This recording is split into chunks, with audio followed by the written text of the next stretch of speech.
Good evening friends, आप सभी लोगों को स्वागत है मेरे ऑनलाइन सेशन में। दोस्तों, आज की क्लास में हम लोग शुरू करेंगे जो आपके 12th क्लास की फ्लेमिंगो बुक के जो भी लेसन्स मैंने आपको पहले पढ़ा दिए हैं, उन लेसन्स में जो मीनिंग है और डिफ़िकल्ट वर्ड हैं, उसमें कुछ बच्चों को ये डिमांड था कि उन मीनिंग्स को भी जो है सेपरेटली बताया जाए। तो कुछ वर्ड्स मैंने वहाँ से सेलेक्ट किए हैं रैंडमली, और जो मुझे लगता है कि वो शायद दिक्कत कर सकते हैं। तो चलिए डिस्कस करते हैं, शुरू करते हैं। देखिए, पहला वर्ड है जो आपके पहले, ये मैंने किस लेसन से लिया है, लास्ट लेसन जो चैप्टर है आपका फ्लेमिंगो का पहला लास्ट लेसन है, फर्स्ट चैप्टर, और उसके अंदर से जो मीनिंग्स हैं केवल मैंने उन्हीं मीनिंग्स को लिया, ठीक है। तो ये सारे जो है कॉन्टेक्चुअल मीनिंग होंगे, उसी कॉन्टेक्स्ट में होंगे, ठीक है। तो पहला एक वर्ड आया है ड्रेड, है ना, बार बार कई जगह ये वर्ड आया है ड्रेड। ड्रेड मतलब होता है ग्रेट फियर, डरा हुआ, ठीक है। देखिए कहाँ पे है, मैंने उसी चैप्टर से कुछ लाइन जो है ले ली ताकि आपको रिलेवेंट भी रहे। देखिए, फ्रेंच कहता है I was in great dread of scolding, मतलब डांटे जाने का डर था फ्रेंच को कि एम हेमल उनको डांटेंगे। नेक्स्ट जो वर्ड है चिपिंग, है ना। चिपिंग का मीन्स होता है चहचहाना, है ना। और जो जब वो कहाँ जा रहा था, बच्चा जा रहा था स्कूल की ओर, तो वहाँ पे क्या हो रहा था, द बर्ड्स वर चिपिंग, ठीक है। तो जो चींची की आवाज़ है पक्षियों की, बर्ड्स की, वो वहाँ पे आ रही, ठीक है। नेक्स्ट देखिए क्या एक वर्ड आया था, शॉ मिल। शॉ मिल मतलब होता है आरा मशीन, जो आरा काट जो है मशीन होती है लकड़ी काटने की, वुड काटने की, ठीक है। बैक ऑफ द सॉ मिल। और देखिए सॉ मिल के सामने से ही वहाँ पे क्या हो रहा था, वो जो फ्रेंच है वहाँ से गुजरा था, और वहाँ जो प्रूशियन सोल्जर्स की ड्रिल थी वो चल रही थी, ठीक है। नेक्स्ट देखिए, नेक्स्ट वर्ड आया है बुलेटिन बोर्ड। इसका मतलब होता है सूचना पटल, है ना, जहाँ पे कुछ ना कुछ न्यूज़, तो जो जर्मन लोग न्यूज़ जो है पेस्ट करते थे, लगाते थे, पुटअप करते थे, वो कहाँ पे लगाते थे, सूचना पटल, और वही आपका क्या है, बुलेटिन बोर्ड, है ना। क्या था, there was a crowd in front of the bulletin board. Bulletin board के सामने बहुत सारा क्या था, क्राउड था, और वहीं से फ्रेंच गुजरा था, ठीक है। देखते हैं अगला वर्ड क्या है, बशल। तो देखिए क्या, देयर वॉज अ ग्रेट बशल। बशल मतलब होता है हलचल या शोर शराबा, शोरगुल, है ना। ये एक फ्रेज़ होती है हसल एंड बशल। क्या, हसल एंड बशल, इसका मतलब होता है शोर शराबा, ठीक है। एक फ्रेज़ है, यहाँ पे बशल केवल एक वर्ड लिया है जिसका मतलब होता है शोरगुल, हलचल होना, ठीक है। देखते हैं अगला वर्ड क्या है, यूनिसन। यूनिसन मतलब होता है एक स्वर में, एक साथ, ठीक है। तो जब वो स्कूल पहुंचा, या स्कूल जब वो पहुंचता था यूजुअली, तो बच्चे क्या होते थे, यूनिसन मतलब एक स्वर में जो लेसन है वो रिसाइट करते थे, है ना। लेसन्स रिपीटेड इन यूनिसन, तो सारे लोग लेसन्स को क्या करते थे, एक साथ एक स्वर में क्या करते थे, बच्चे रिपीट करते थे।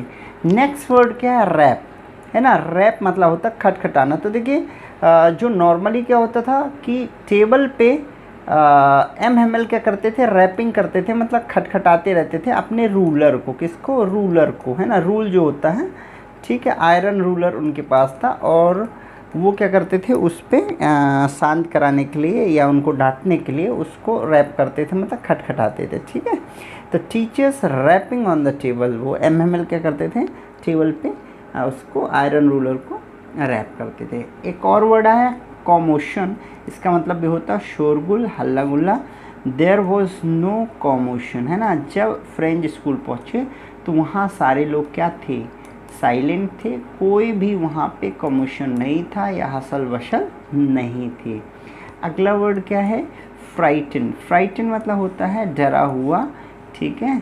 हाउ फ्राइटन आई वॉज, तो कहते क्योंकि मैंने पार्टिसिपल्स याद नहीं करे थे, इसलिए जो फ्रेंच थे बहुत फ्राइटन थे, और चूँकि उनको पता चला कि कल से जर्मन लैंग्वेज सीखी जाएगी, इसलिए वो उनको बहुत ज़्यादा एक फियर था, वो बहुत फ्राइटन थे।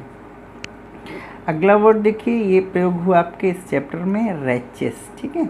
मनहूस या बेचारा, जब उनको पता चलता है कि कल से जो है स्कूल में जर्मन पढ़ाई जाएगी, तब ये इस्तेमाल होता है वर्ड ओ द रैचेस। तो वो एक तरीके से कहते हैं अच्छा यही वो बुरी खबर थी, यही वो मनहूस खबर थी जो कि लोग क्या कर रहे थे, बुलेटिन बोर्ड में वहाँ पे रीड कर रहे थे, ठीक है। अगला देखिए, न्यूसेंस मतलब होता परेशानी पैदा करने वाला या दिक्कत पैदा करने वाला, है ना। सच अ न्यूसेंस अ वाइल अगो, कुछ देर पहले क्या हुआ था, कोई ना कोई प्रॉब्लम हुई थी, कुछ परेशानी हुई थी। न्यूसेंस मतलब कुछ ना कुछ परेशानी या प्रॉब्लम, ठीक है।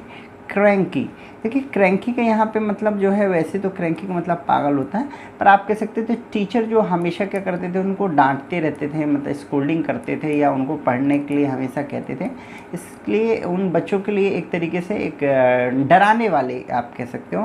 तो कहते हैं हाउ क्रैंकी ही वॉज, मतलब एम हेमिल कितने क्रैंकी थे जब उनको पता चला कि कल से जर्मन पढ़ाया जाएगा और M Hamel will not come from tomorrow, तो उनको वो जो है ये भूल गया या उन्हें ज़्यादा अब जो है वो बहुत क्रैंकी नहीं लग रहे थे, ठीक है। नेक्स्ट वर्ड क्या आपका पुट ऑफ, देखिए ये भी एक फ्रेज़ है जिसका मतलब क्या होता है, स्थगित करना। शी पुट्स ऑफ लर्निंग, मतलब वो क्या करती है, अपना जो सीखना है या लर्न करना छोड़ देती थे, ठीक है। तो पुट ऑफ मतलब लर्निंग, सॉरी स्थगित करना। अगला वर्ड क्या, प्रीटेंड, ये भी इम्पोर्टेंट वर्ड है। इसका मतलब है क्या करना, कुछ दिखावा करना, है ना। To show what actually you are not, तो you pretend to be Frenchman, तो एम कहते हैं कि यदि आप जो है अच्छे से अपनी French neither you can write nor speak, then it will happen, it will be shown that you pretend to be Frenchman, आप ऐसा लगेगा कि जैसे आप फ्रेंच होने का दिखावा करते हैं, because you do not have actual knowledge of French, है ना, क्योंकि आपके पास फ्रेंच का नॉलेज तो है नहीं। So that is why M Hamel told this thing that you pretend to be Frenchman. Let's go to the next, scratching. देखिए scratching मतलब क्या होता है, खर्र खर की आवाज़ या खरोच करना।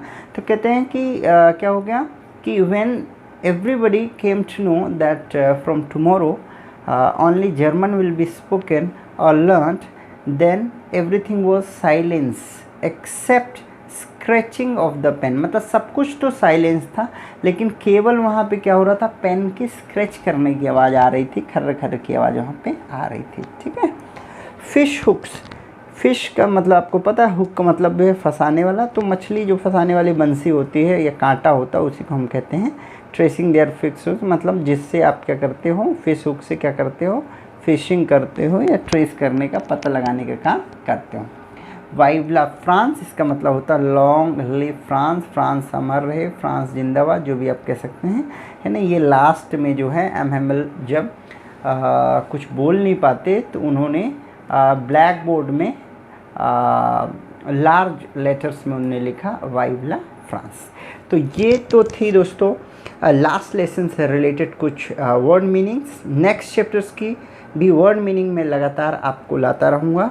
यदि आपको if you do like this session, please let me know and please comment whatever you have, or like the video and share the video so that others can get the benefit of this. Thank you very much. Jai Hind.